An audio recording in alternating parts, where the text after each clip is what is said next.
मैं G S Sachdeva आपको पहले भी वेद व्यास गीता से अवगत करा चुका हूँ। मैं आज आपको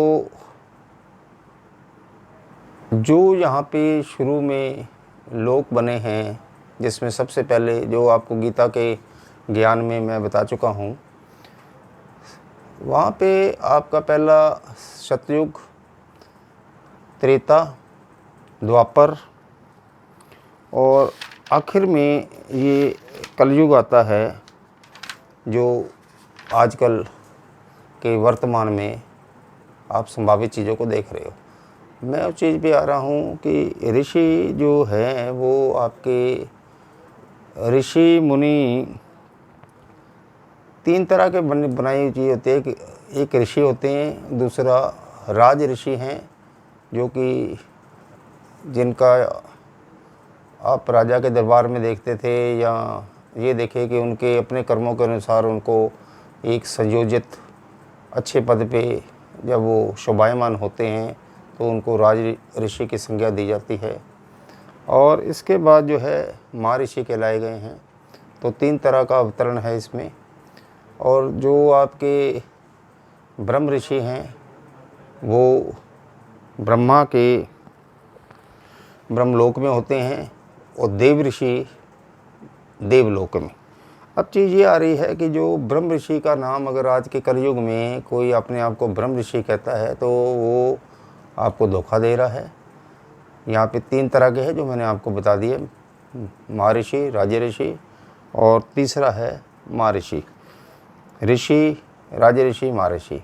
उसके ऊपर जो है वो देवलोक में जो है वो गिने जाते हैं, जो ब्रह्मलोक में होते हैं। ब्रह्म ऋषि को ब्रह्मलोक में, देव ऋषि को वहाँ पे। अब आओ चीज़ इसमें है कि जब भी ये यहाँ पे सारे आपकी सृष्टि की रचना हुई तो ये चीज़ें पहले लिखी गई थी, सृष्टि की रचना से भी पहले लिखी गई थी, क्योंकि इसका कोई काल और वो चीज़ आप नहीं कह सकते। कारण है कि अगर आप गीता का ये करेंगे गीता कब लिखी गई थी तो शायद ये इसमें एक ढकोसला होगा, एक चीज़ होगी, ये कई बार मान्य है और अपने गले भी नहीं उतरती है।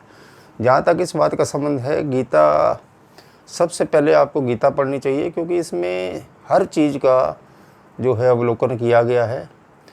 उसमें मृत्यु लोक से लेके जो है देवलोक तक की चीज़ है, और उसमें सारे मनुष्य के कर्मों का अनगिनत तरीक़ों से विभिन्न आधार और आकार में समझाया गया है।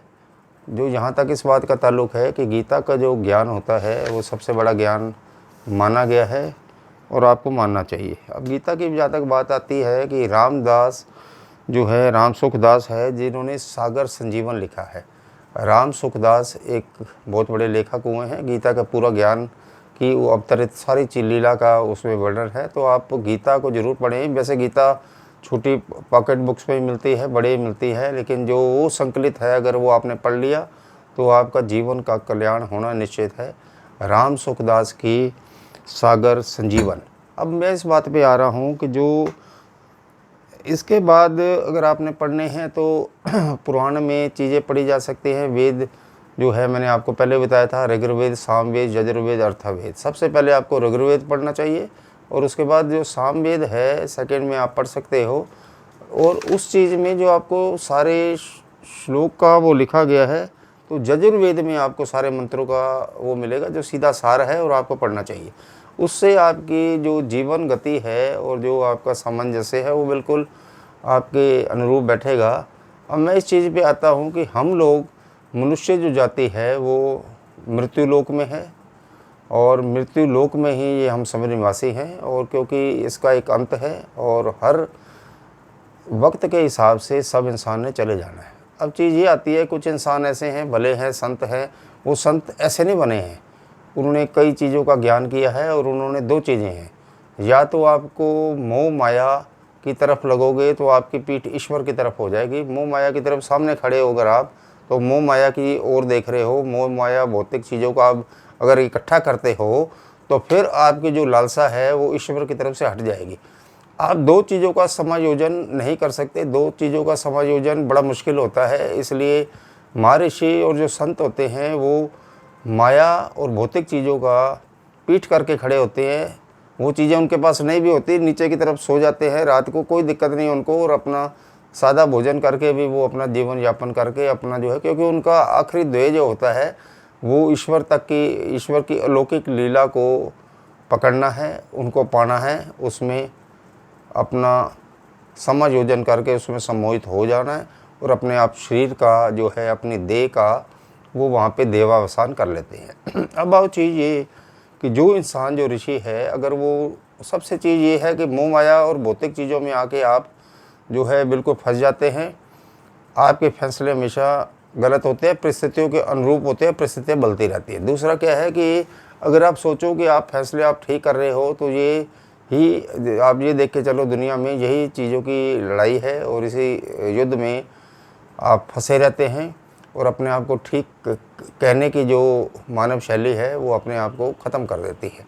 तो अगर मानव का विनाश नहीं करना, आपने सही रास्ते पे चलना है, तो आपका रुख जो है दो तरफा है। माया की तरफ अगर आप ज़्यादा अपने आप को संयोजित 100% कर देंगे, तो आप ईश्वर से बहुत दूर हो चलेंगे और आपको मिलेगा नहीं। और ये शरीर नश्वर है, मैं पहले ही बता चुका हूँ।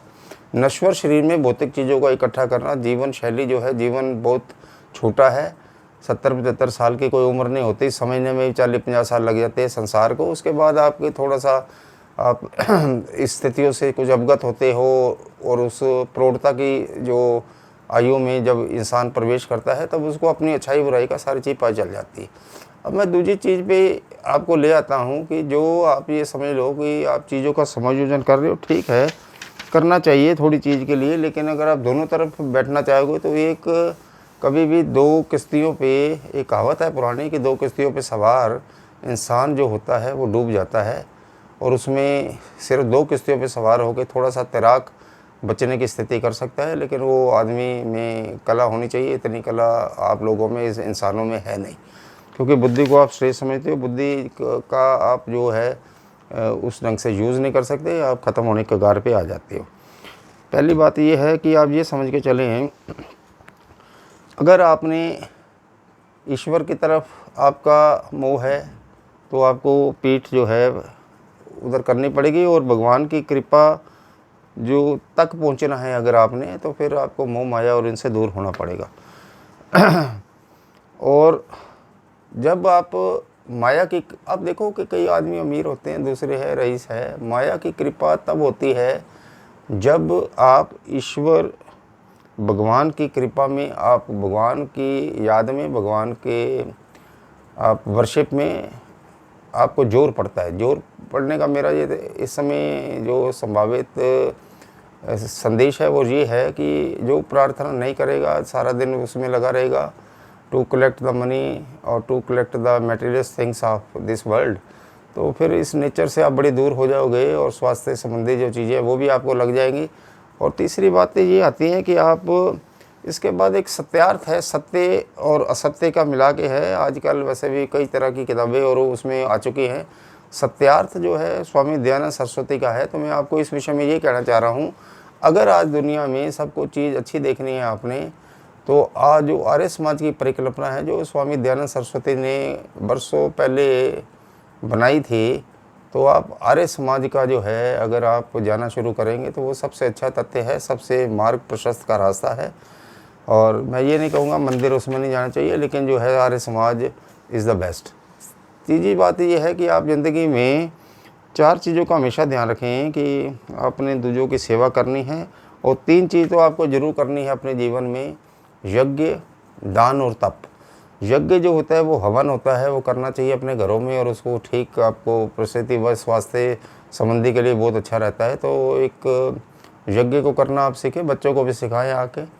और दान जो है, दान की प्रथा ज़रूर होनी चाहिए। और तीसरा ये है कि आपको तप करना है। तप का ये मतलब होता है कि इन चीज़ों को छोड़ना नहीं चाहिए। तप होता है जो आप मेहनत करते हैं, जब किसी भी दिशा में करते हैं, अपने जीवन को संगठित तरीके पे लाने के लिए करते हैं, या ये समझें आप भौतिक चीज़ों को इकट्ठा करने के, तो वो एक तप है, एक साधना है।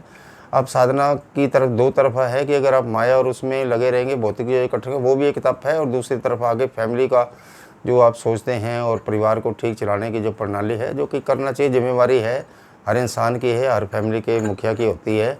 तो वो आप ये समझ के चलें कि वो आपका एक तप है, जिसमें आप निकल जाता है। जब आदमी 60 साल की उम्र के ऊपर होता है, तो परिवार वालों को भी उसको थोड़ा सा आराम देना चाहिए और उसके ऊपर बोझ जो है जिम्मेवारियों को ज़्यादा नहीं डालना चाहिए, क्योंकि जितनी इच्छाएँ कभी ख़त्म नहीं होनी है। ठीक है, कहीं पे आपको इस चीज़ का सामना करना पड़ेगा। शांति की खोज दुनिया कर रही है, वर्ल्ड में यूरोपियन कंट्रीज़ को शांति नहीं है। आप ये देखो इतनी बड़ी बड़ी मिसाइलें बना के दूसरे को उन चीज़ों की आप लेटेस्ट टेक्नोलॉजी की जब वो परमाणु बम और वो बनाते हैं तो ये सारा जीवन नष्ट होने के गार पे वैसे भी खड़ा रहता है। अब आओ, जो मैं आपको ये बताना चाह रहा हूँ कि आप किसी भी चीज़ के लिए आपको समर्थ होना चाहिए और कभी भी इस परेशानी में नहीं रहना चाहिए। आप अच्छी उसमें चल सकते हैं, उस मोमेंट को पा सकते हैं जो इंसान को करने भी चाहिए।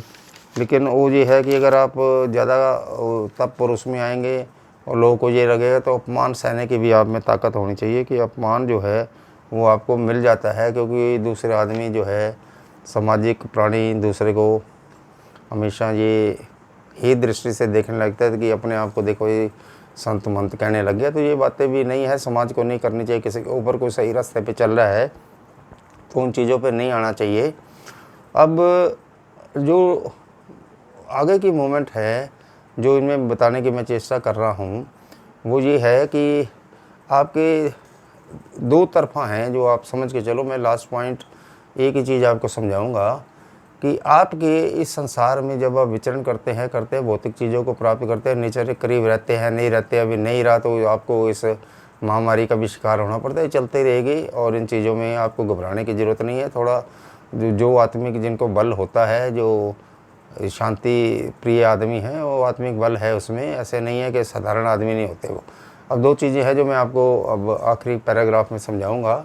ये अध्याय में मैं आपको ये समझाना चाह रहा हूँ कि कोई मानव है जो इस धरती पे भेजा गया है, ये आप समझ लेना कि अगर आपके सारे पाप होते तो आप नरक लोक में होते और सारे पुण्य करने वाला वो देवलोक में होता है। तो इसका मतलब आप संसार में आपको भेजा क्यों गया, इस चीज़ का आप मनन करें, अपनी आत्मा से सोचें।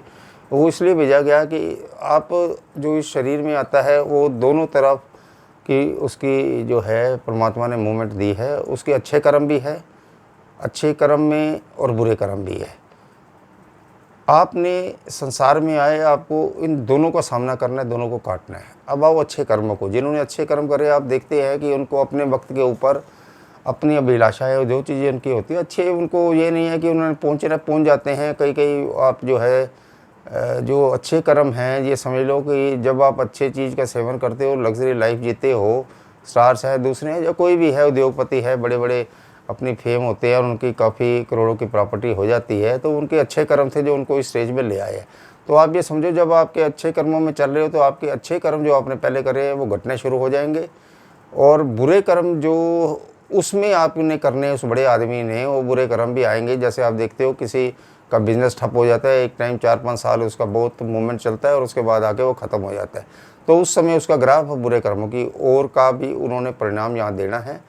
तो जो देव शक्ति है वो आपको दोनों तरफ भेज रही है। अब आ जाओ नीचे।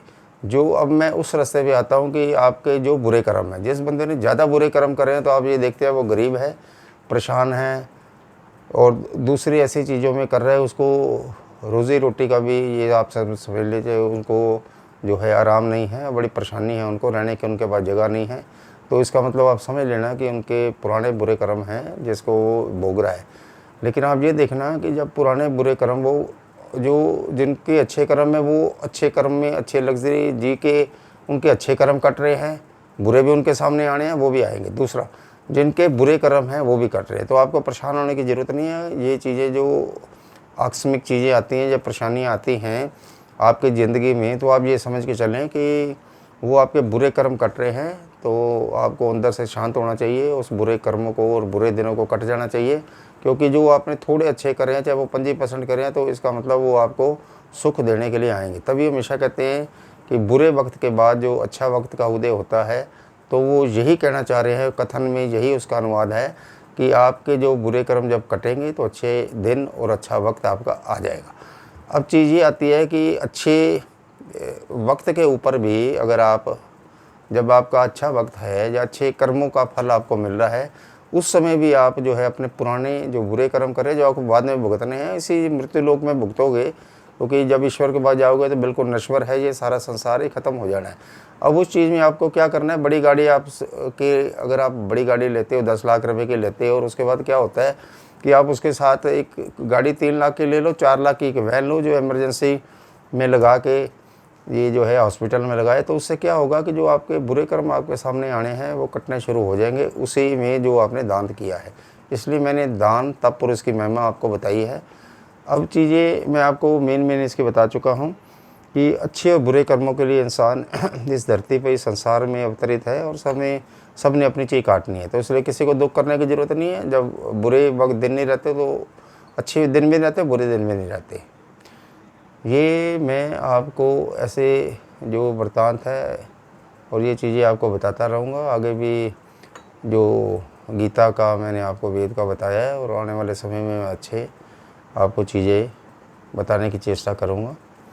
मैं जी एस सदेवा, मैं हमेशा जी है ऐसी चीज़ों का आपको देता रहता हूँ। आप अच्छे अपने इनको मेरे चैनल जो है हिंदू राष्ट्र टाइम्स में करके आगे की तरफ जो है इसको ग्रुप वगैरह में भी भेजो। लाइक करते रहोगे तो बाकी चीज़ें आपको सुनने में मिलती रहेंगी। हफ्ते में 4-5 मैं वीडियो करता हूँ, देता रहूँगा आपके चीज़ों के भावनाओं के अनुकूल।